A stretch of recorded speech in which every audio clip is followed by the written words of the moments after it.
Today, we are at the heart of Mpopoma, at Mpopoma High. Today we are going to be speaking to Dube, a Nama legend, Iyasa director, and we are in the classroom, room 37 of Mpopoma High, where it all began.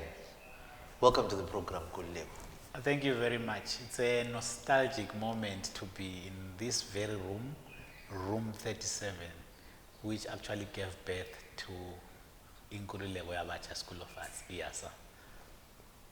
Can you tell us how did it start? You know, we've heard about Iyasa being one of the most celebrated groups here in Zimbabwe, well-traveled. How did it start? How did the idea start in this room? This was the room where I actually at first met 4 young people who called themselves Ronvik. They were actually making noise in this classroom, if I may put it that way, because I was teaching in the next room, room 38. That was Romeo and Prince DJ Nkosana. Then he was just called Nkosana. It was Obert, it was Vusa, yeah, and Crispen, Mukube. So they were in this room, and when I came in, I found them trying to create something here. And then I actually talked to them and asked them what they were trying to do. They said they wanted to rebuild the Mpopoma High School Drama Club, which was there, by the way, but then I think it wasn't as prominent then as it would become. So I actually took up, because I was coming also fresh from college, fresh from school, and I always had been an artist also and had a dream in myself to say one day I can take this to another level. So their passion actually directed me to start off with this. They invited then other young people that joined them, and we would rehearse in this room. Sometimes because of lessons, we would go down to the grounds. There's a corner at the grounds there where we would do this. It sounded funny. At the beginning, we had a lot of people coming to the windows to watch us and to try and understand what we were doing. That was the beginning of Iyasa, attracting a lot of young and talented people in this school, for starters. You talk of people like Tsungai Tsikirai, who's now based in the UK. They came into it.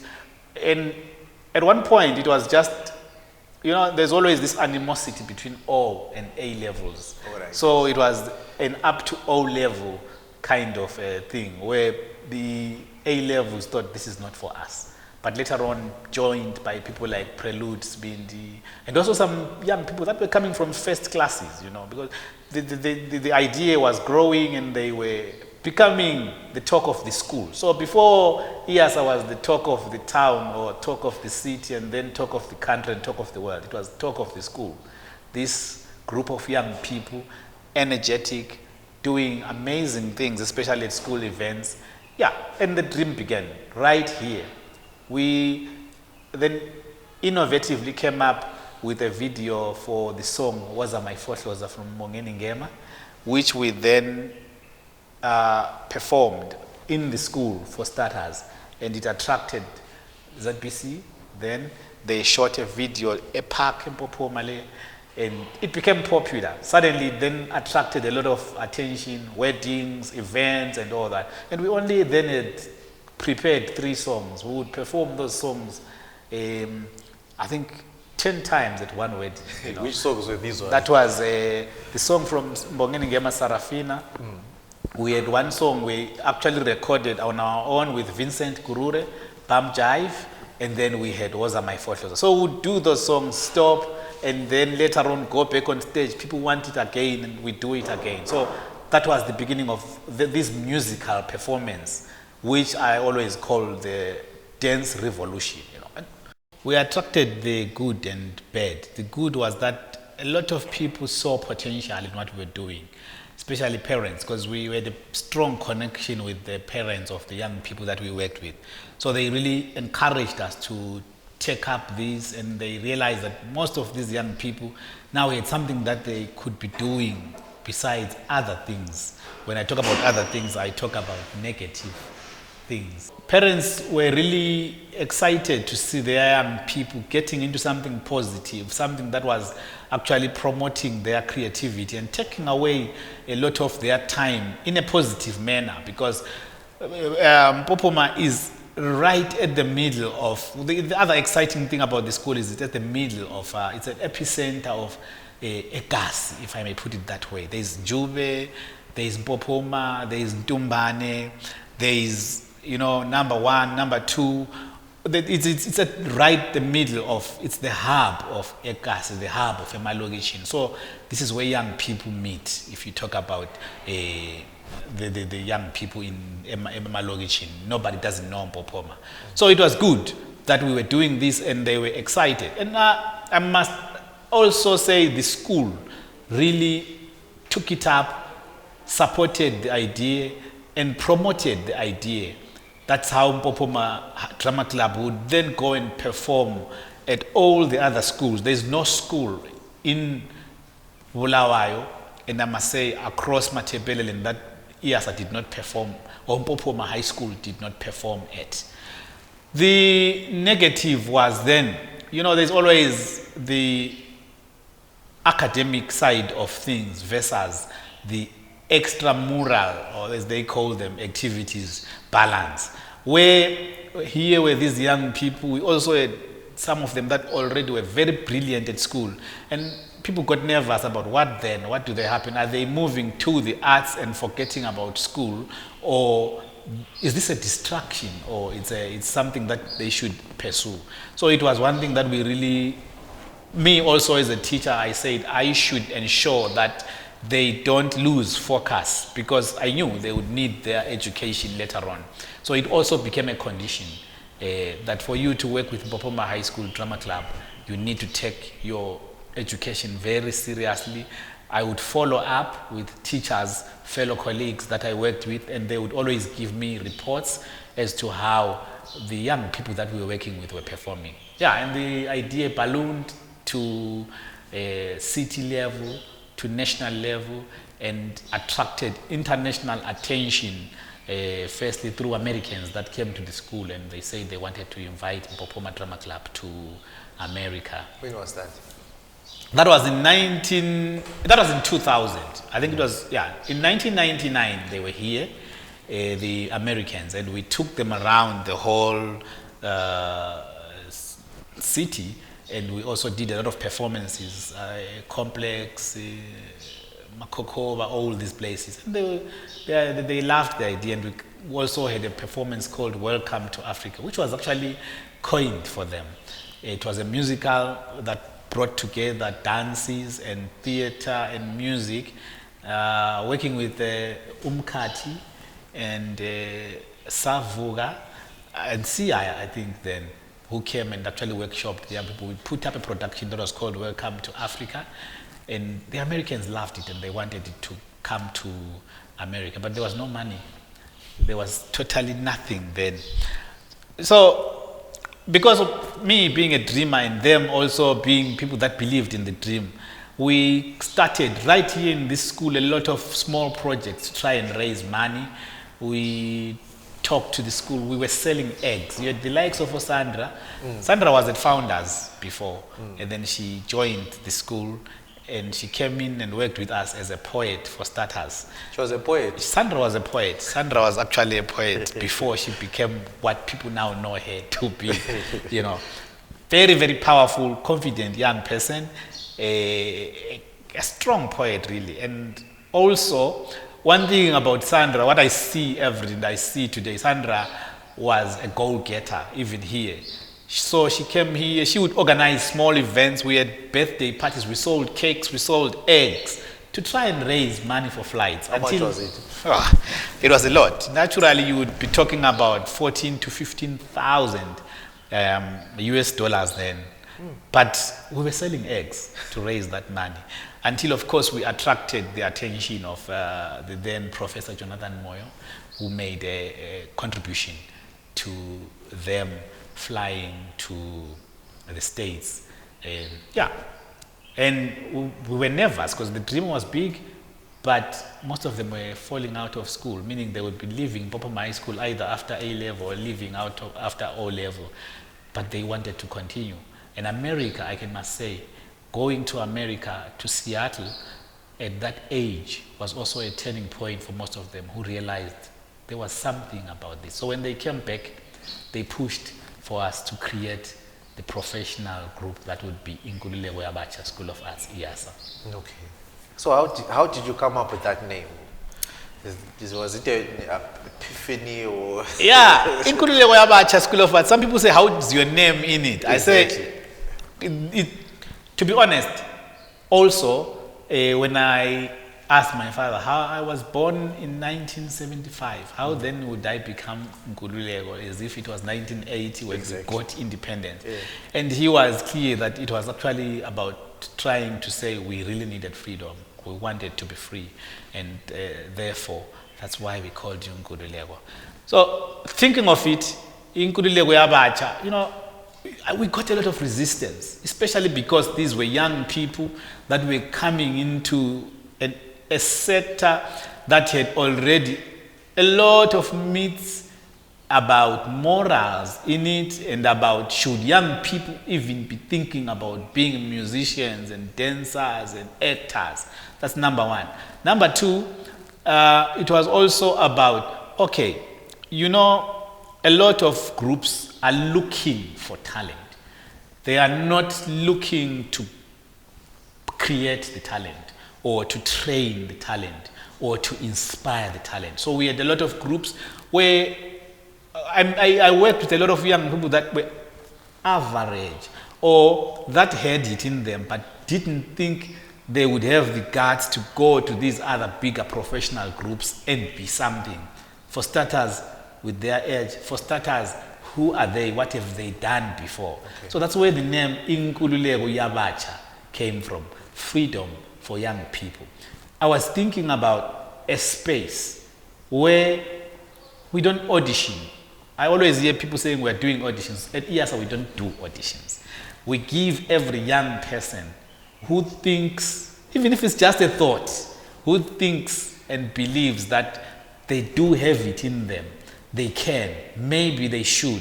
Some of them come to us thinking they are musicians and discover they are also actors and dancers. Some of them come thinking they are dancers and discover they can sing after all, and they can do other things. Some of them become administrators. Some of them become even creators of theater and all that. That was the idea.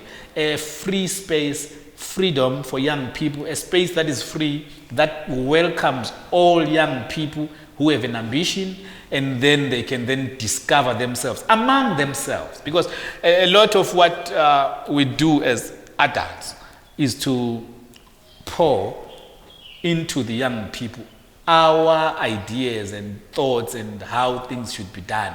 We don't guide, we actually direct and push. So the idea was, here's a platform where we would throw them into one pot, they would share their ideas, they would recreate.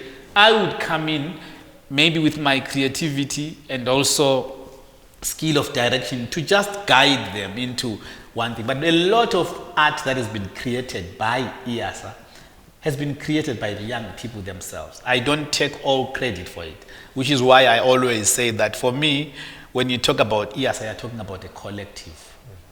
For every generation at Iyasa, when you see a certain creative thing, you must know that a lot of the young people that I work with have done something, they've put their ideas. I may have given them the topic or given them the song or written the song, but most of the choreography is certainly coming from the young people, which is will answer your question where some people say, can you dance, Dube? And I say, no, I can't. But I know I can bring in young people, work with young people and give them direction to create what they want. So Iyasa, Nkululeko Yabatsha, the name was born from that.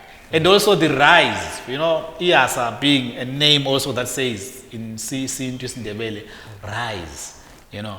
It was about rising. It was about a rising from a dark moment to the other. I did have a dark moment in my career when I decided that, okay, I am leaving the education sector and moving into the arts. And I knew that there would be the sun would come up, you know. This is a dark moment, but there will be a brighter moment that will come. That's where Iyasa comes from, rising. And that's why then we also had the statement, there goes the morning star. They say the darkest hour is just before dawn.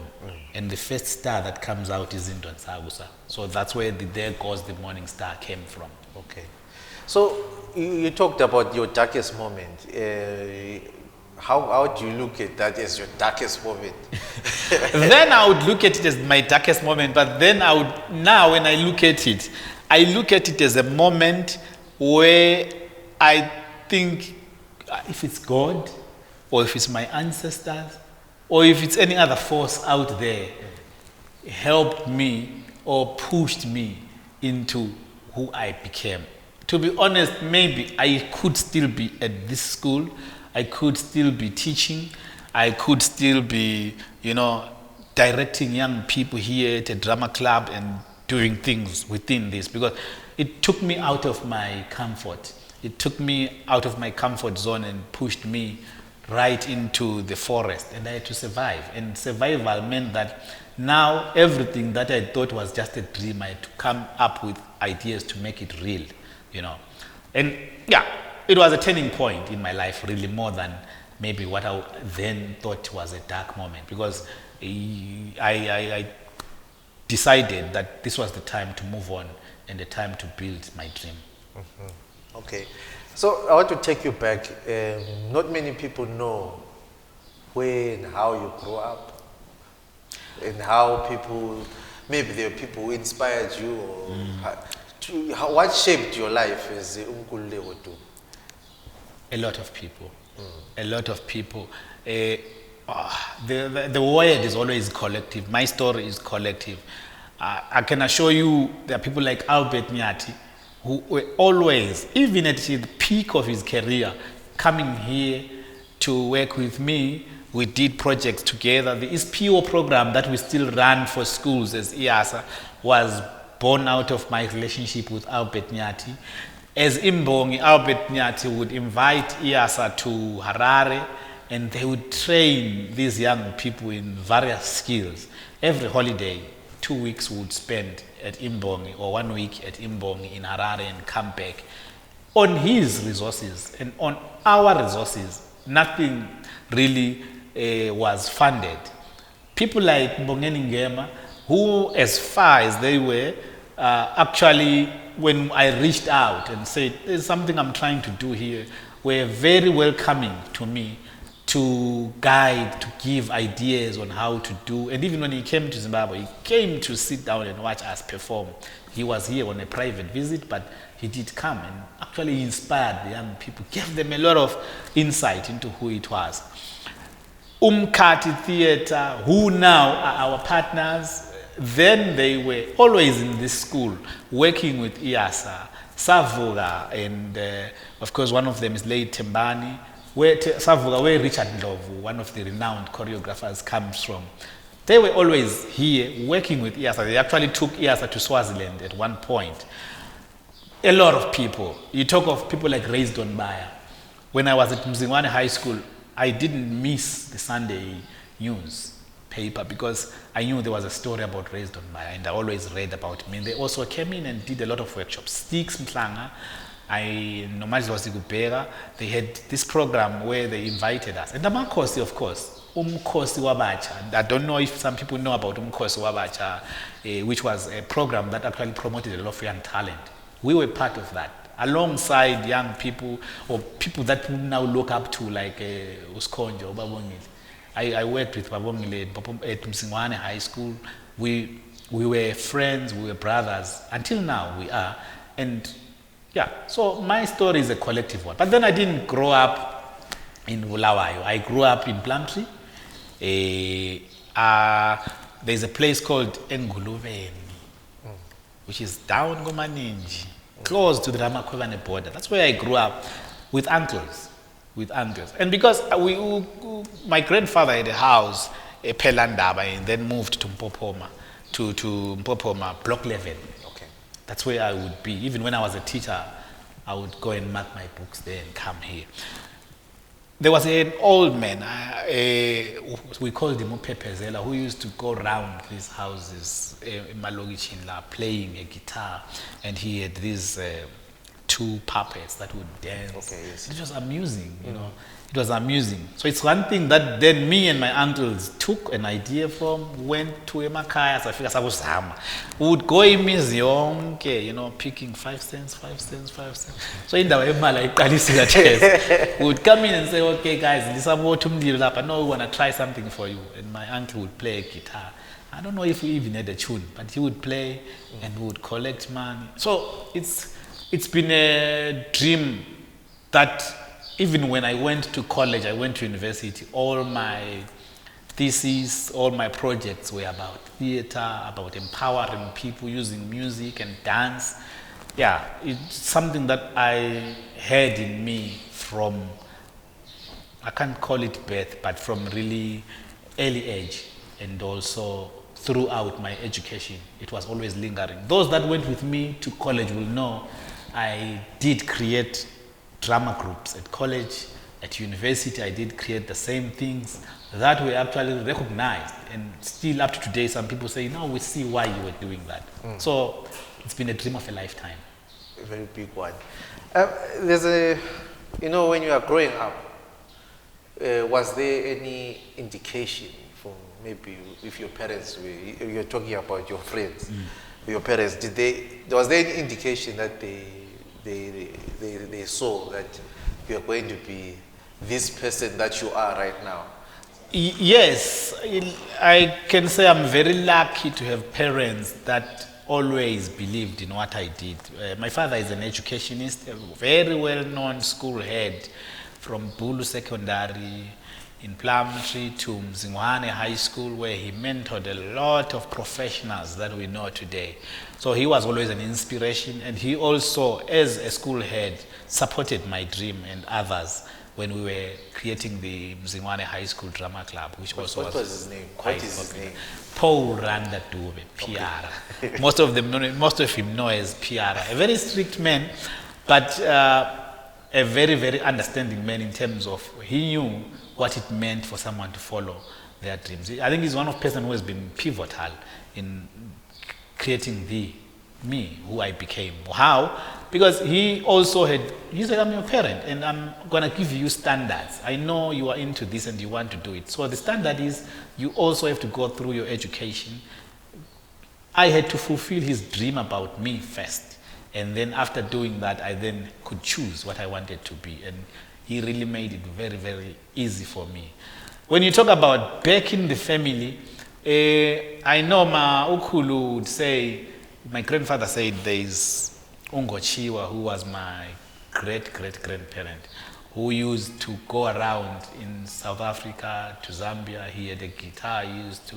They say he was rogue in terms of he didn't, you know, then it was colonial times, and he would go around, and he was a very good guitar player. He played guitars in trains, he played guitars in bars, at events, and he collected money from it. So maybe then this traveling that we see now around the world emanated or it's ancestrally hereditary from my great-great-grandparent, Ungochiwa. And looking from the success of Iyasa, your first tour was maybe, you said in Seattle in America. And then I remember when I was at school, I think I was at Mushure High School, there was a boom of drama clubs. Everyone was now doing drama. I didn't know that there was a drama club there. In my 1-year stint. Did you realize the type of influence that you had at schools when you were beginning, at the beginning of Iyasa? I think we did. And the fact that this was always been part of our dream to ensure that young people can actively participate in the arts and be creatives and also even make a living out of it. People talk about it as success all the time. For me, I always prefer to call it progress, because I always say success is elusive, because even after we had inspired a lot of young people and inspired a lot of schools. We've also felt there were more things we could do. So to me, it was more of progress than success. And yes, we acknowledge that schools and drama clubs certainly became vibrant all over the country, all over the schools, and in the region especially. And for us, that was a plus. That was a plus. And I think it actually put pressure on us also, because even when we sat down as a team, and the team of young people that I worked with, they knew that now suddenly they were role models to other young people at their tender age. And it meant they had to live exemplary, and they had to, when your role model disappoints you, it's not a good thing. So it actually gave them an impetus to try and do very well and do more as young people too. Sandra, you had Future, who had the whole country. He was our passport even all over the country. We wouldn't stop at any roadblock. So even when he was there, not there, we would say he's there because everyone wanted to see who is this young man Future. So we've had a lot of people that became faces of who we were, and we continued. That's how we created the program with schools. We continued to go back to schools, because I can never talk of Iyasa and totally say I don't have anything to do with education. It has everything to do with where we are sitting right now here. Mpopoma High School should, and they must always, even generation after generation, whatever happens in the future with Iyasa, they should be proud that this is the school that gave birth to such a project. And giving birth to such a project was, for me, I think it was as I said before, it was an inspiration. People, drama clubs were just coming up here and there. Now we are moving from school children or pupils. Now we are dealing with adolescents. Yes. How did you try and balance that, those people, when you are now doing Iyasa? Very complicated, Bongani, because dreams change. If there is anything that I have learned, is that leadership is not static. I've learned that leadership depends on where you start with someone and where you go with them, and then to the next level. You cannot always be the same kind of leader. So, what am I saying? Mpopoma High School was easier. We were dealing with young people coming from their families where they are not necessarily independent. They are dependents themselves. They depend on their parents. Then they grow up. It suddenly then becomes a career which must change their lives, which must put bread and butter to their tables. Their priorities also change. It's no longer exciting to them to be on TV. They are always on TV, because for some it was easier to work with them, because for them it was an achievement to be on TV, achievement to be at a wedding. Suddenly, it's no longer about that. This is something that is already part and parcel of their daily life. And you have to maneuver that. And then they move to a level where they become professionals. Suddenly they are adolescents. You know how adolescents are.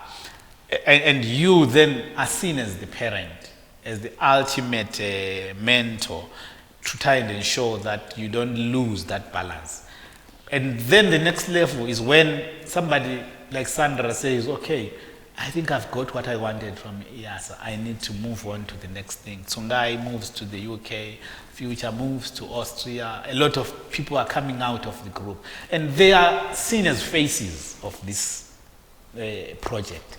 And you are caught in between staying with them or allowing them to fly, allowing them to grow. And when this happens, because people were used to groups, which is a word I normally pretend and try to ignore. They are used to groups where they believe that it must be Iyasa only when there is John, Mary, Temba, and Ndlovu. Therefore, that is Iyasa.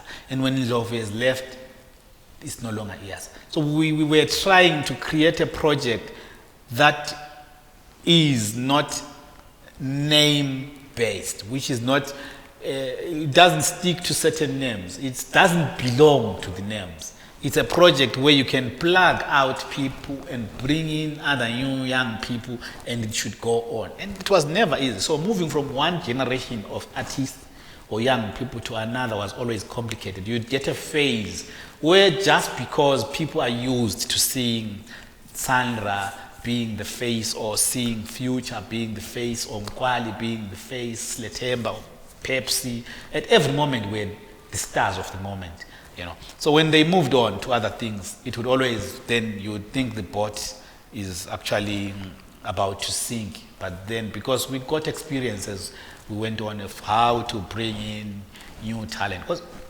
people would see, yes, I work normally with between 30 to 35 young people every year. So what people see in papers and at events would be just a part of them.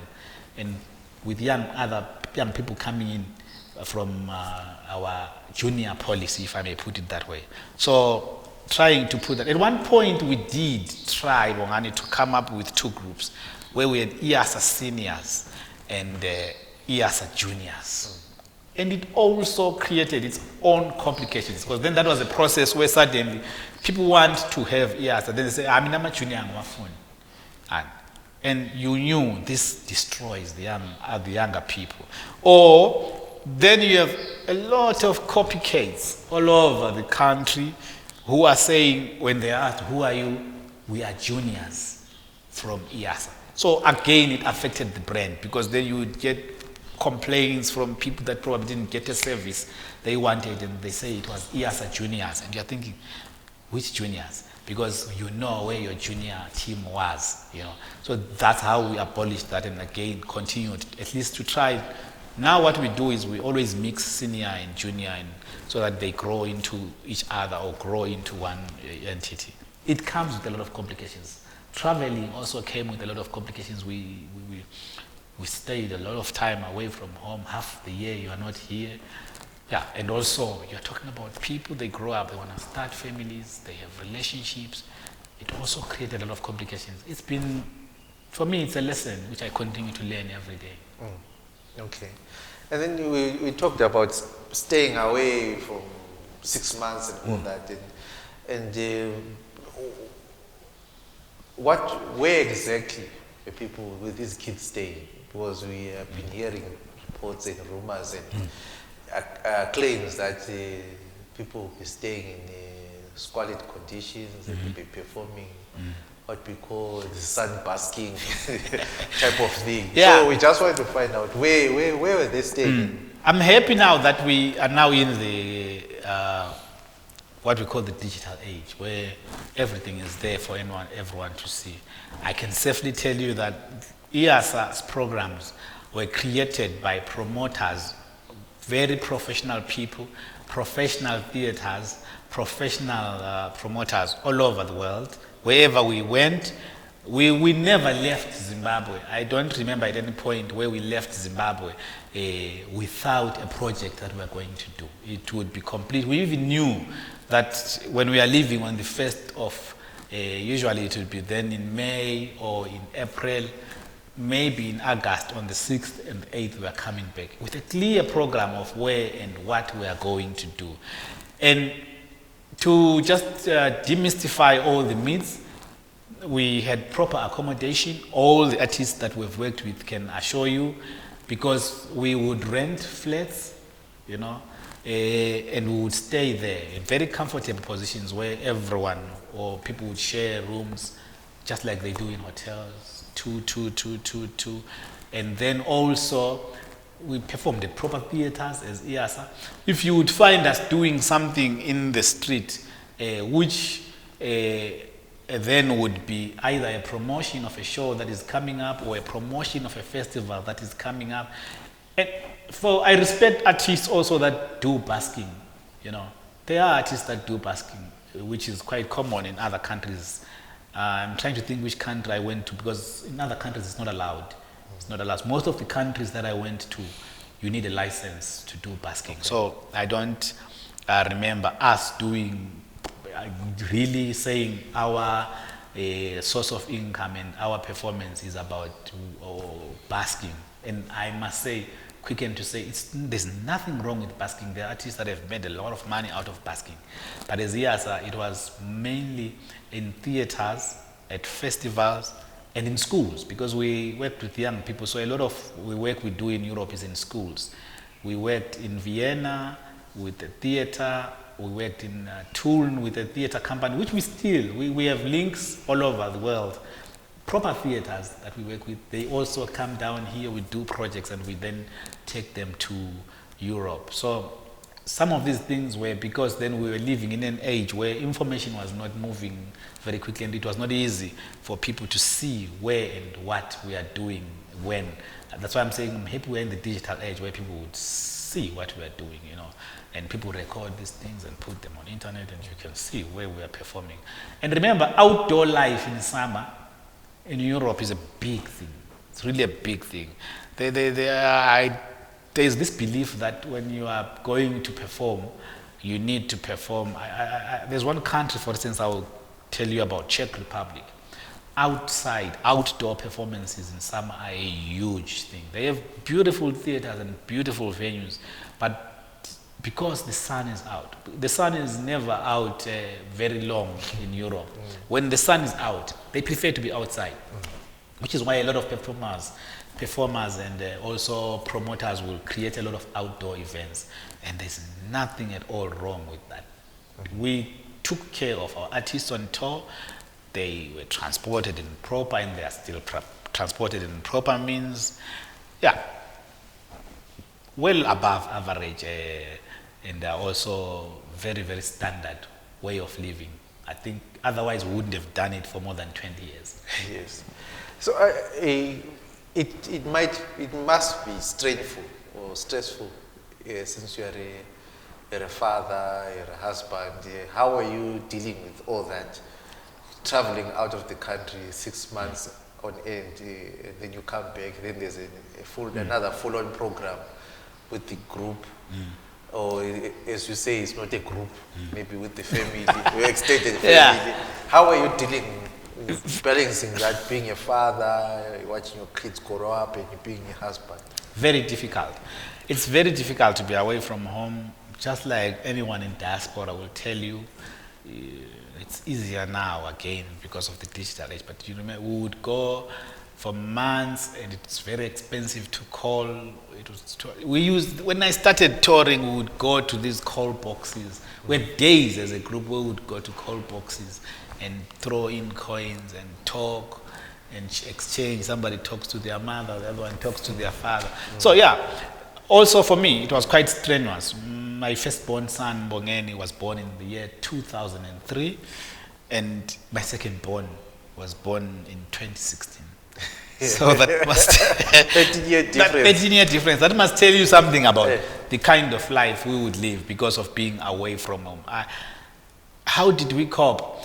The fortunate part is that the mother of my first son, Bongeni, would travel with us, was with us, worked with me.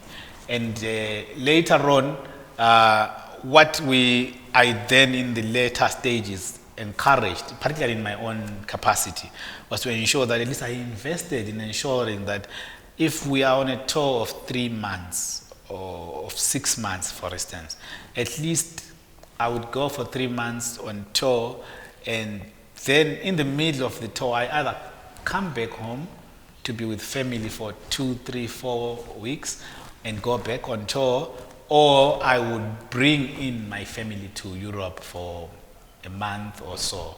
That's how later on, in the later stages, because at the beginning resources were quite scarce, so it was not something that you could really afford all the time. But with time, it's one thing you really decide you were to do. Honestly, it's still the same. It's complicated to be away from home. We really thank COVID in a negative way, that for the first time we've spent so much time at home, and we realize what we've been missing, you know. But it's one of the hazards of the job, one of the hazards of our careers, to be away from home for quite a long time. And yeah, some people created relationships also in Europe and also here. And that's how other relationships start, that's how other relationships end. And then you spoke about COVID. and you've been touring. I think it's now in a year. Last time you went on tour, I think it was 2019. Yes. How, perhaps maybe my question is, the touring, maybe it might, I'm assuming, be the bulk of your income for the group to make it run and the organization to run. How have you been coping for these past 2 years without touring from 2020 and 2021? Seems that there's nothing that's going to happen. COVID-19 has been a challenge, and it's not only a challenge to us as artists, but to everyone.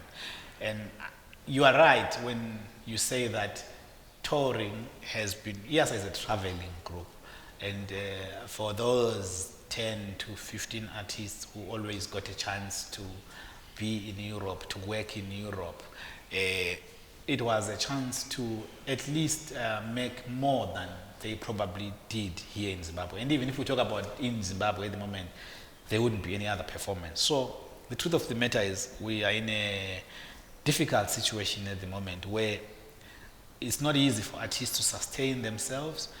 We are lucky in a way that we had other projects that we were doing last year, projects like Credisi, that could at least alleviate what we used to do, which was just touring. But then these are projects that are on and off because they are funded for specific purposes and they end.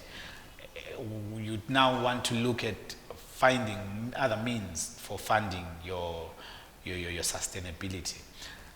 You still have rentals to pay, we have offices. We know Iyasa has grown into an organization that is a full business, if I may put it that way. And whatever affects other businesses does affect us. And not being able to perform, whether locally or internationally, has really affected our day-to-day life. Especially our artists, who are my biggest worry, because we are probably one of the groups with so many young people, more than other groups. Not to say that I undermine the problems other groups face, but we have a lot of young people among us.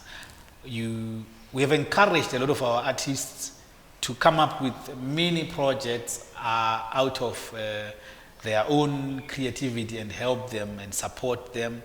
I need to say also, I'm very thankful to our artists that have come from us, who for their own good reason would not want us to tell their names, but a lot of artists that came out of Iyasa have come back to Iyasa during this difficult time, especially those in diaspora, and given back to their young ones that are at Iyasa at this time and supported them here and there. But it's not something that they can do every day or every month.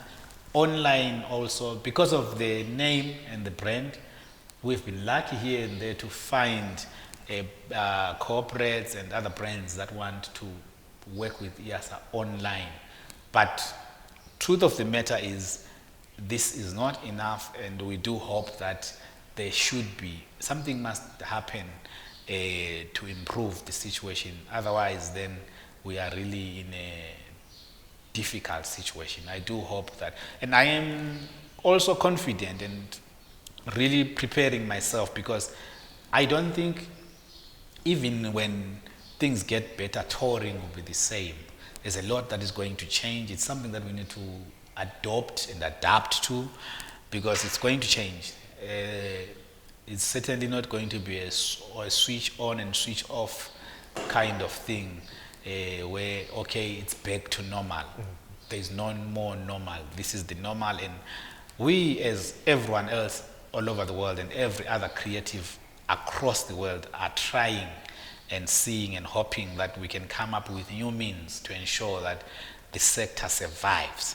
You know, unfortunately, the thing that people don't realize when we talk about, everyone will say, but go digital, go online.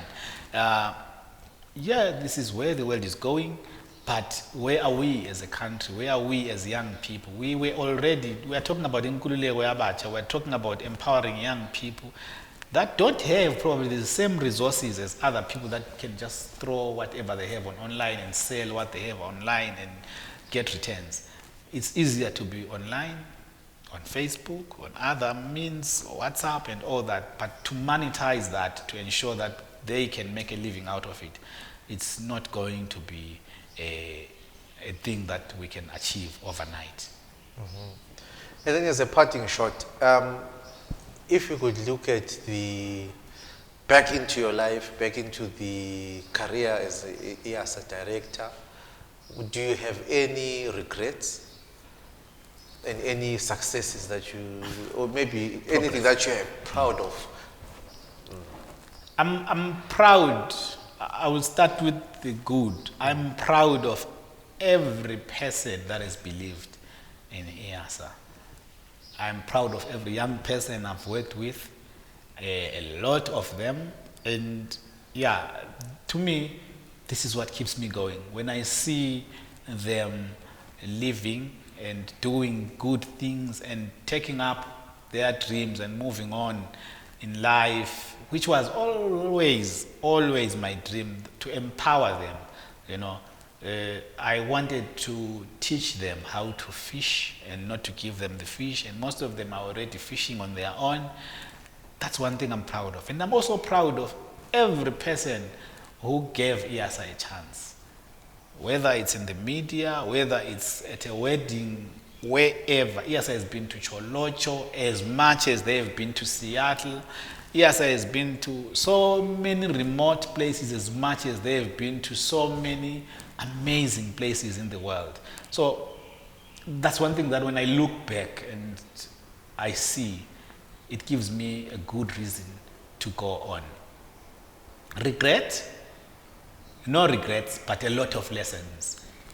Because if I would regret, then I wouldn't do anything more. But I think I've learned a lot of lessons.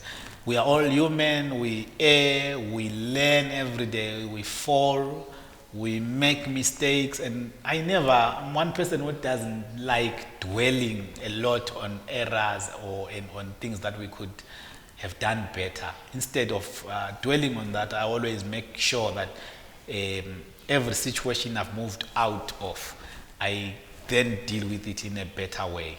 So the dream lives on, and I do believe that even when I'm gone, this legacy should go on. Iyasa was not created for me. Yes, there is an element of my name in it, but I think it's something that I hope I can leave to, and for my country, for my people, for all young people to take on and move on with. And the doors are open, the sky is the limit. And yeah, that is me. I hope that people can continue in the least and in the biggest and in the widest way to support any young person who has a dream. Thank you very much for inviting us to Mpopoma High. You're welcome. Yeah, this was my classroom actually, and I am pleased to be at this school. And I hope that Mpopoma High School continues to support young people too, because this school is the mother of Iyasa. Okay. That was Dube, Iyasa director, giving us an insight about his life, how he started the group, which he doesn't call a group, and giving us an insight about their tours and all that. It was good to listen to him. He's a Nama legend at 40, and thank you for joining us today.